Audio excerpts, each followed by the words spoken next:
ओम शांति। 26 जनवरी 1970 बाबा के अव्यक्त मधुर महावाक्य। मुरली का टाइटल याद के यात्रा की संपूर्ण स्टेज। बाबा कहे, बाप दादा भी यहाँ बैठे हैं और आप भी बैठे हो, लेकिन बाप दादा और आप में क्या अंतर है। पहले भी साकार रूप में यहाँ बैठते थे, लेकिन अब जब बैठते हैं तो क्या फील होता है। जैसे साकार रूप में बाप के लिए समझते थे कि लोन ले आए हैं, उसी समान अनुभव अभी होता है। अभी आते हैं मेहमान बनकर। यूँ तो आप सभी भी अपने को मेहमान समझते हो, लेकिन आपके और बाप के समझने में फ़र्क है। मेहमान उसको कहा जाता है जो आता है और जाता है। अभी आते हैं फिर जाने के लिए। वह था बुद्धि योग का अनुभव, यह है प्रैक्टिकल अनुभव। दूसरे शरीर में प्रवेश हो, कैसे कर्तव्य करना होता, यह अनुभव बाप के समान करना है। दिन प्रतिदिन तुम बच्चों की बहुत कुछ समान स्थिति होती जाएगी। आप लोग भी ऐसे अनुभव करेंगे। सचमुच जैसे लोन लिया हुआ है, कर्तव्य के लिए मेहमान है। जब तक अपने को मेहमान नहीं समझते हो, तब तक न्यारी अवस्था नहीं हो सकती। जो ज़्यादा न्यारी अवस्था में रहते हैं, उनकी स्थिति में विशेषता क्या होती है। उनकी बोली से, उनके चलन से उपराम स्थिति का औरों को अनुभव होगा। जितना ऊपर स्थिति जाएगी, उतना उपराम होते जाएंगे। शरीर में होते हुए भी इस उपराम अवस्था तक पहुंचना है। बिल्कुल देह और देही अलग महसूस हो, उसको कहा जाता है याद के यात्रा की संपूर्ण स्टेज व योग की प्रैक्टिकल सिद्धि। बात करते करते जैसे न्यारापन खींचे, बात सुनते भी जैसे कि सुनते नहीं, ऐसी भासना औरों को भी आए। ऐसी स्थिति की स्टेज को कर्मातीत अवस्था कहा जाता है। कर्मातीत अर्थात देह के बंधन से भी मुक्त। कर्म कर रहे हैं, लेकिन उनके कर्मों का खाता नहीं बनेगा, जैसे कि न्यारे रहेंगे, कोई अटैचमेंट नहीं होगी। कर्म करने वाला अलग और कर्म अलग हैं। ऐसे अनुभव दिन प्रतिदिन होता जाएगा। इस अवस्था में जास्ती बुद्धि चलाने की भी आवश्यकता नहीं है। संकल्प उठा और जो होना है वही होगा। ऐसी स्थिति में सभी को आना होगा। मूल वतन जाने के पहले वह सूक्ष्म वतन जाएंगे। वहाँ सभी को आकर मिलना है, फिर अपने घर चलकर फिर अपने राज्य में आ जाएंगे। जैसे साकार वतन में मेला हुआ, वैसे ही सूक्ष्म वतन में होगा। वह फरिश्तों का मेला नज़दीक है। कहानियाँ बताते हैं ना, फरिश्ते आपस में मिलते थे, रूह रूहों से बात करते थे, वही अनुभव करेंगे। तो जो कहानियाँ गाई हुई हैं, उसका प्रैक्टिकल में अनुभव होगा। उसी मेले के दिनों का इंतज़ार है। अभी सर्विस के निमित्त हैं, सभी कुछ भूले हुए बैठे हैं। उस अव्यक्त स्थिति में मन और तन व्यक्त देश में है। ऐसे अनुभव होता है। अच्छा, अपने को कहाँ के निवासी समझते हो? परम धाम के निवासी समझते हो। यह कितना समय याद रहती है? यह एक ही बात याद रहे कि हम परम धाम निवासी आत्मा इस व्यक्त देश में ईश्वरीय कर्तव्य करने के निमित्त आए हुए हैं। मधुबन में आकर के विशेष कौन सा गुण लिया है? मधुबन का विशेष गुण है मधुरता। मधु अर्थात मधुरता। स्नेही जितना स्नेही होंगे, उतना बेहद का वैराग्य होगा। यह है मधुबन का अर्थ। अति स्नेही और इतना ही बेहद की वैराग्य वृत्ति। अगर मधुबन के विशेष गुण जीवन में धारण करके जाएं, तो सहज ही संपूर्ण बन सकते हैं। फिर जो रूहानी टीचर्स बनना चाहिए, तो नंबर 1 की टीचर बन सकते हो, क्योंकि जैसी अपनी धारणा होगी वैसे औरों को अनुभव में ला सकेंगे। इन दोनों गुणों की अपने में धारणा करनी है। मधुबन की लकीर से बाहर निकलने के पहले अपने में पूरी रीति यह भरकर जाना। एक स्नेह से, दूसरा बेहद की वैराग्य वृत्ति से कोई भी परिस्थितियों को सहज ही सामना करेंगे। सफलता के सितारे बनने के लिए यह 2 गुण मुख्य मधुबन की सौगात ले जाना है। जैसे कहाँ भी जाना होता है तो वहाँ जाते ही पूछा जाता है कि यहाँ की विशेष चीज़ क्या है। जो प्रसिद्ध विशेष चीज़ होती है वह ज़रूर साथ में ले जाते हैं। तो यहाँ मधुबन के 2 विशेष गुण अपने साथ ले जाना। जैसे स्थूल मधु ले जाते हो ना, वैसे यह सूक्ष्म मधुरता की मधु ले जाना। फिर सफलता ही सफलता है। असफलता आपके जीवन से मिट जाएगी। सफलता का सितारा अपने मस्तक में चमकते हुए देखेंगे। तुम सफलता के सितारे हो व पुरुषार्थ के सितारे हो। क्या समझते हो? सफलता के सितारे हो। जैसा लक्ष्य होता है वैसा ही लक्षण होता है। अगर अब तक यही सोचते रहेंगे कि हम पुरुषार्थी हैं तो ऐसा समझने से कई छोटी छोटी गलतियां अपने को माफ़ कर देते हो। समझते हो हम तो पुरुषार्थी हैं, इसलिए पुरुषार्थी नहीं लेकिन सफलता का स्वरूप बनना है। कहाँ तक पुरुषार्थ में रहेंगे? जब स्वयं सफलता स्वरूप बनेंगे तब दूसरी आत्माओं को भी सफलता का मार्ग बता सकेंगे। अगर खुद ही अंत तक पुरुषार्थ ही चलते रहेंगे तो संगम के प्रारब्ध का अनुभव कब करेंगे? क्या यह जीवन पुरुषार्थी ही रहेंगे? इस संगम युग के प्रारब्ध प्रत्यक्ष रूप में नहीं प्राप्त करेंगे। संगम के पुरुषार्थ का फल क्या? सफलता। तो सफलता स्वरूप भी निश्चय करने से सफलता होती रहेगी। जब यह समझेंगे कि मैं हूँ ही सफलता का सितारा तो असफलता कैसे आ सकती है? सर्वशक्तिमान की संतान कोई कार्य में असफल नहीं हो सकती। अपने मस्तक में विजय का सितारा देखते हो या देखेंगे? विजय तो निश्चित है ही ना। विजय अर्थात सफलता।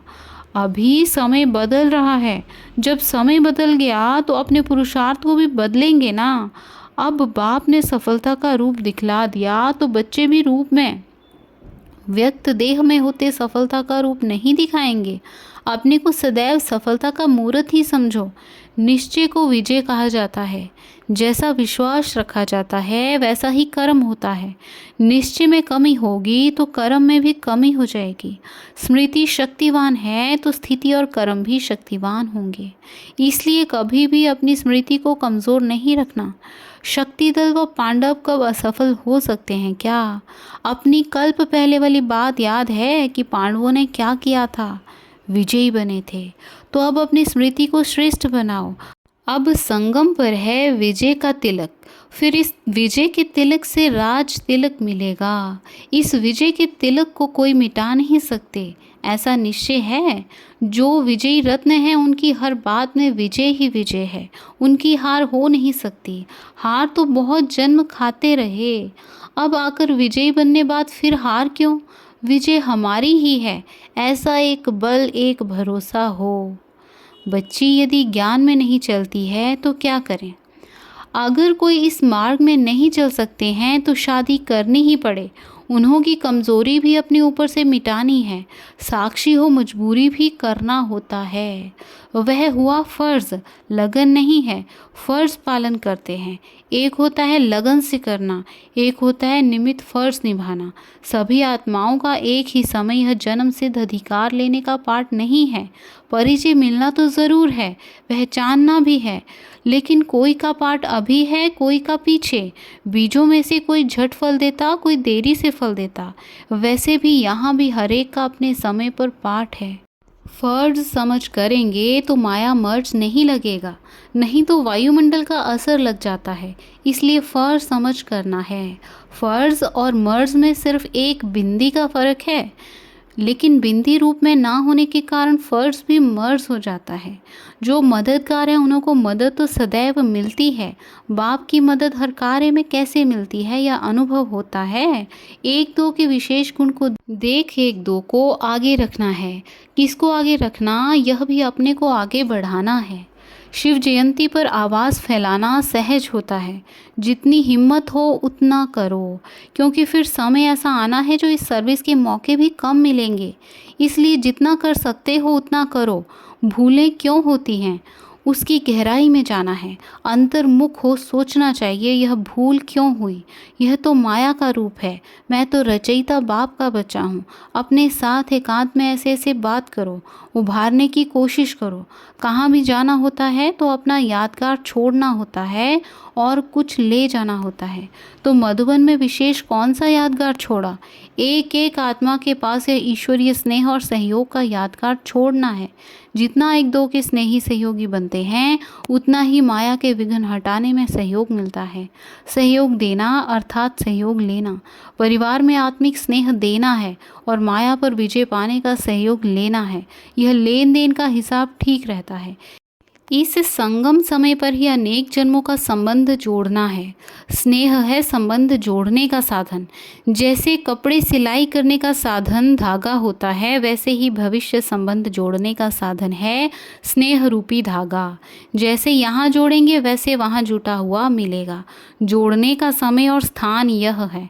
ईश्वरीय स्नेह भी तब जुड़ सकता है जब अनेक साथ स्नेह समाप्त हो जाता है। तो अब अनेक स्नेह समाप्त कर एक से स्नेह जोड़ना है। वह अनेक स्नेह भी परेशान करने वाले हैं और यह एक स्नेह सदैव के लिए परिपक्व बनाने वाला है। अनेक तरफ से तोड़ना और एक तरफ जोड़ना है। बिना तोड़े कभी जुट नहीं सकता। अभी कमी को भी भर सकते हो, फिर भरने का समय खत्म, ऐसे समझकर कदम को आगे बढ़ाना है। सभी तीव्र पुरुषार्थी हो या पुरुषार्थी हो, तीव्र पुरुषार्थी के मन के संकल्प में भी हार नहीं हो सकती।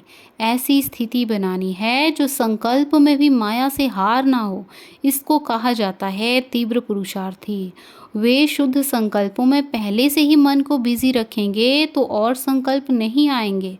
पूरा भरा हुआ होगा तो एक बूंद भी जास्ती पड़ नहीं सकेगी, नहीं तो बह जाएगा।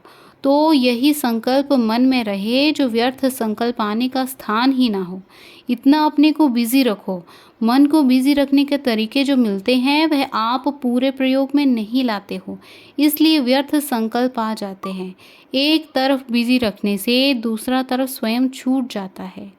मंथन करने के लिए तो बहुत खजाना है, इसमें मन को बिजी रखना है। समय की रफ्तार तेज़ है व आप लोगों के पुरुषार्थ की रफ्तार तेज़ है। अगर समय तेज चल रहा है और पुरुषार्थ ढीला है तो उसकी रिजल्ट क्या होगी? समय आगे निकल जाएगा और पुरुषार्थी रह जाएंगे। समय की गाड़ी छूट जाएगी, सवार होने वाले रह जाएंगे। समय की कौन सी तेजी देखते हो? समय में बीती को बीती करने की तेजी है। वही बात को फिर समय कब रिपीट करता है। तो पुरुषार्थ की जो भी कमियां हैं उसमें बीती को बीती समझ आगे हर सेकंड में उन्नति को लाते जाओ तो समय के समान तेज चल सकते हो। समय तो रचना है ना, रचना में यह गुण है तो रचयिता में भी होना चाहिए। ड्रामा क्रिएशन है तो क्रिएटर के बच्चे आप हो ना, तो क्रिएटर के बच्चे क्रिएशन से ढीले क्यों? इसलिए सिर्फ एक बात का ध्यान रहे कि जैसे ड्रामा में हर सेकंड अथवा जो बात बीती जिस रूप से बीत गई वह फिर से रिपीट नहीं होगी, फिर रिपीट होगी 5000 वर्ष के बाद। वैसे ही कमज़ोरियों को बार बार रिपीट क्यों करते हो? अगर यह कमज़ोरियाँ रिपीट ना होने पाएँ तो फिर पुरुषार्थ तेज हो जाएगा। जब कमज़ोरी समेटी जाती है तब कमज़ोरी की जगह पर शक्ति भर जाती है। अगर कमज़ोरियाँ रिपीट होती रहती हैं तो शक्ति नहीं भरती है। इसलिए जो बीता सो बीता, कमज़ोरी की बीती हुई बातें फिर संकल्प में भी नहीं आनी चाहिए। अगर संकल्प चलते हैं तो वाणी और कर्म में आ जाते हैं। संकल्प में ही खत्म कर देंगे तो वाणी कर्म में नहीं आएंगे। फिर मन वाणी कर्म तीनों शक्तिशाली हो जाएंगे। बुरी चीज़ों को सदैव फौरन ही फेंका जाता है, अच्छी चीज़ को प्रयोग किया जाता है। तो बुरी बातों को ऐसे फेंको जैसे बुरी चीज़ को फेंका जाता है। फिर समय पुरुषार्थ से तेज नहीं जाएगा। समय का इंतज़ार आप करेंगे तो हम तैयार बैठे हैं, समय आए तो हम जाएं, ऐसी स्थिति हो जाएगी। अगर अपनी तैयारी नहीं होती है तो फिर सोचा जाता है कि समय थोड़ा हमारे लिए रुक जाए। बांधेली का योग तेज़ होता है, क्योंकि जिस बात से कोई रोकते हैं तो बुद्धि ज़रूर उस तरफ लगी रहती है। घर बैठे भी चरित्रों का अनुभव कर सकते हो, लेकिन ऐसी लगन चाहिए। जब ऐसी लगन अवस्था हो जाएगी तो फिर बंधन कट जाएंगे। एक की याद ही अनेक बंधन को तोड़ने वाली है। एक को जोड़ना है, अनेक को तोड़ना है। एक बाप के सिवाय दूसरा ना कोई। जब ऐसी अवस्था हो जाएगी फिर यह बंधन आदि सभी खत्म हो जाएंगे। जितना अटूट स्नेह होगा उतना ही अटूट सहयोग मिलेगा। सहयोग नहीं मिलता, इसका कारण स्नेह में कमी है। अटूट स्नेह रख करके अटूट सहयोग को प्राप्त करना है। कल्प पहले का अपना अधिकार लेने लिए फिर से पहुंच गए हो, ऐसा समझते हो। वह स्मृति आती है कि हम ही कल पहले थे, अभी भी फिर से हम ही निमित्त बनेंगे। जिसको यह नशा रहता है उनके चेहरे में खुशी और ज्योति रूप देखने में आता है। उनके चेहरे में अलौकिक अव्यक्ति चमक रहती है। उनके नयनों से, मुख से सदैव खुशी ही खुशी देखेंगे। देखने वाला भी अपना दुख भूल जाए। जब कोई दुखी आत्मा होती है तो अपने को खुशी में लाने लिए खुशी के साधन बनाती है ना, तो दर्पण में चेहरा देखने में आए, तुम्हारे चेहरे से सर्विस हो, ना बोलते हुए आपका मुख सर्विस करे। आजकल दुनिया में अपने चेहरे को ही श्रृंगारते हैं ना, तो आप सभी आत्माओं का भी ऐसा श्रृंगारा हुआ मुख देखने में आए। सर्वशक्तिमान बाप के बच्चे हैं, फिर शक्ति ना आए यह कैसे हो सकता है? ज़रूर बुद्धि की तार में कमी है। तार को जोड़ने लिए जो युक्तियाँ मिलती हैं उसको अभ्यास में लाओ। तोड़ने बिगड़ जोड़ लेते हैं तो पूरा फिर जुड़ता नहीं। थोड़े समय के लिए जुड़ता फिर टूट जाता है। इसलिए अनेक तरफ से तोड़कर एक तरफ जोड़ना है। इसके लिए संग भी चाहिए और अटेंशन भी चाहिए। हर कदम पर संकल्प पर अटेंशन। संकल्प जो उठता है वह चेक करो कि हमारा संकल्प यथार्थ है व नहीं। इतना अटेंशन जब संकल्प पर हो तब वाणी भी ठीक और कर्म भी ठीक रहे। संकल्प और समय दोनों ही संगम युग के विशेष खजाने हैं जिससे बहुत कमाई कर सकते हो। जैसे स्थूल धन को सोच समझ कर प्रयोग करते हैं कि एक पैसा भी व्यर्थ ना जाए, वैसे ही यह संगम का समय और संकल्प व्यर्थ ना जाएं। अगर संकल्प पावरफुल हैं तो अपने ही संकल्प के आधार पर अपने लिए सतयुगी सृष्टि लाएंगे। अपने ही संकल्प कमज़ोर हैं तो अपने लिए त्रेतायुगी सृष्टि लाते हैं। यह खजाना सारे संकल्प में फिर नहीं मिलेगा। तो जो मुश्किल से एक ही समय पर मिलने वाली चीज़ है उसका कितना मूल्य रखना चाहिए। अभी जो बना सो बना, फिर बने हुए को देखना पड़ेगा। बना नहीं सकेंगे, अभी बना सकते हो। उसका अब थोड़ा समय है। दूसरों को कहते हो बहुत गई थोड़ी रही, लेकिन अपने साथ लगाते हो। समय थोड़ा रहा है लेकिन काम बहुत करना है। अपने आप से दृढ़ प्रतिज्ञा करो कि आज से फिर यह बातें कभी नहीं रहेंगी। यह संस्कार अपने में फिर इमर्ज नहीं होने देंगे। यह व्यर्थ संकल्प कभी भी उत्पन्न नहीं होने देंगे। जब ऐसी दृढ़ प्रतिज्ञा करेंगे तब ही प्रत्यक्ष फल मिलेगा। अब दिन बदलते जाते हैं तो खुद को भी बदलना है। अब ढीले पुरुषार्थ के दिन चले गए, अब है तीव्र पुरुषार्थ करने का समय। तीव्र पुरुषार्थ के समय अगर कोई ढीला पुरुषार्थ करे तो क्या कहेंगे? इसलिए अब जोश में आओ, बार बार बेहोश ना हो। संजीवनी बूटी साथ में रख सदैव जोश में रहो। बाकी हाँ करेंगे, हो जाएगा, देख लेंगे, यह अक्षर अभी ना निकले, ऐसी बातें बहुत समय सुनी। अब बाप दादा यही सुनने चाहते हैं कि हाँ बाबा करके दिखाएंगे। अपनी चलन में अलौकिकता लाओ तो चलन की आकर्षण लौकिक संबंधियों आदि को भी स्वयं खींचेगी। लौकिक संबंध में वाणी काम नहीं करती, चलन की आकर्षण होगी। तो अब बहुत तेजी से चलना है। अभी ऐसा बदल कर दिखाओ जो सभी के आगे एग्जाम्पल बनो। अब एक सेकंड भी नहीं गंवाना है। चेक आप कर सकते हो। अब समय बहुत थोड़ा रह गया है। समय भी बेहद की वैराग्य वृत्ति को उत्पन्न करता है, लेकिन समय के पहले जो अपनी मेहनत से करेंगे तो उनका फल ज़्यादा मिलेगा। जो खुद नहीं कर सकेंगे उन्हों के लिए समय हेल्प करेगा, लेकिन वह समय की बलिहारी होगी, अपनी नहीं। कितनी बार बाप दादा से मिले हुए हो, यह स्मृति है कि अनेक बार यह जन्म सिद्ध अधिकार मिला है। कितना बड़ा अधिकार है जो कई प्रयत्नों से भी नहीं प्राप्त हो सकता, यह सहज ही प्राप्त हो रहा है, ऐसा अनुभव किया है। समय बाकी कितना है और पुरुषार्थ क्या किया है, दोनों की परख है। समय कम है और पुरुषार्थ बहुत करना है। जब कोई स्टूडेंट लास्ट टाइम पर आकर दाखिल होते हैं तो वह थोड़े समय में कितनी मेहनत करते हैं। जितना समय तेज जा रहा है इतना तेज पुरुषार्थ है। कब शब्द निकाल ही देना चाहिए। जो तीव्र पुरुषार्थी होते हैं वह कब शब्द नहीं बोलते, अब बोलेंगे, अब से करेंगे। यह संगम समय का एक सेकंड भी कितना बड़ा मूल्यवान है। एक सेकंड भी व्यर्थ गया तो कितनी कमाई व्यर्थ हो जाएगी। पूरे कल्प की तकदीर बनाने का यह थोड़ा समय है। एक सेकंड पद्मों की कमाई करने वाला भी है और एक सेकंड पद्मों की कमाई गबाता भी है।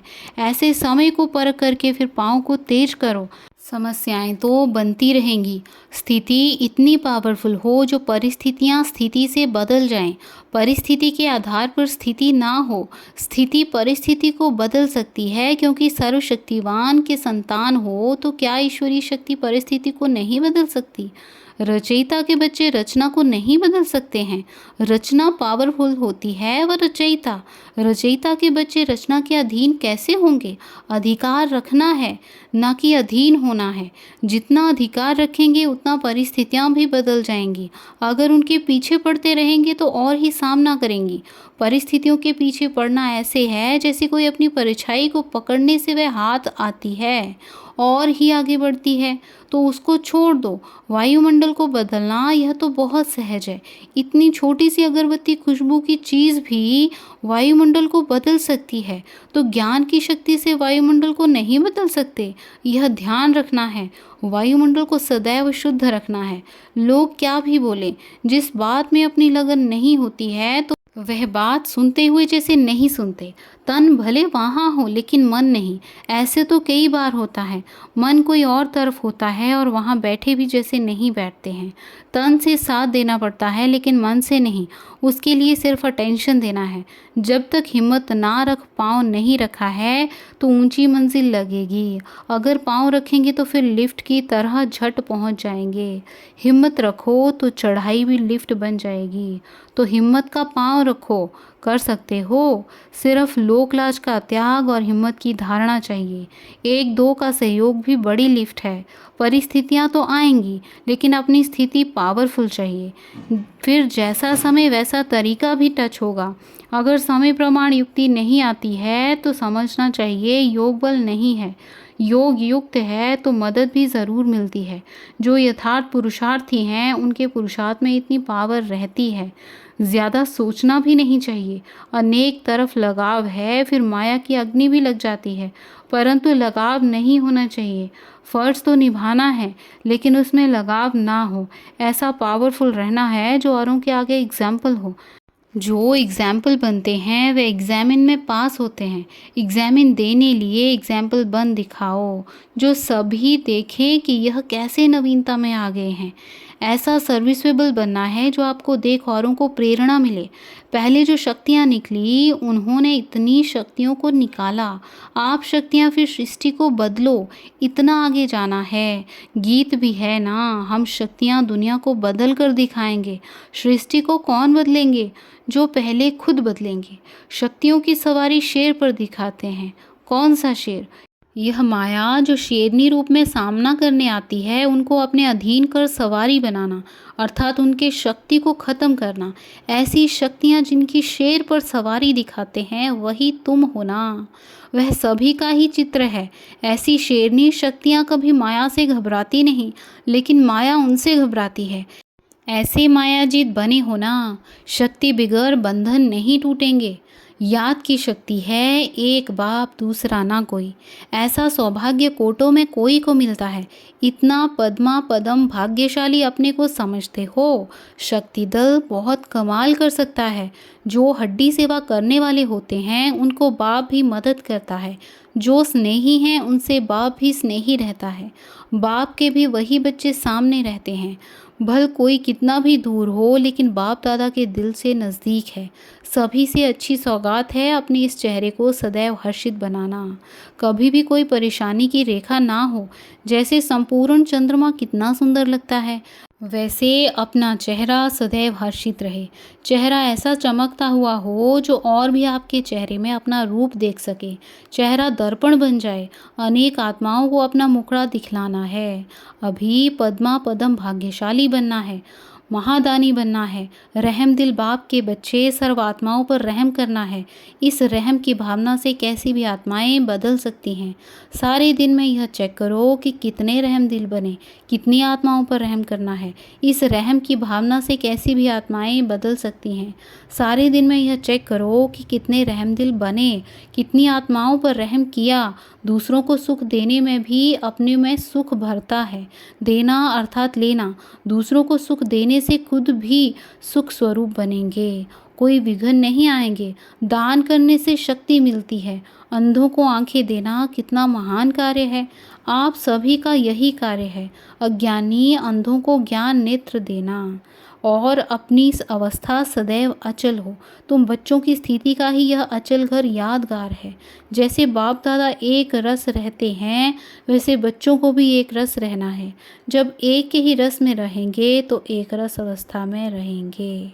अच्छा, ओम शांति, ओम शांति।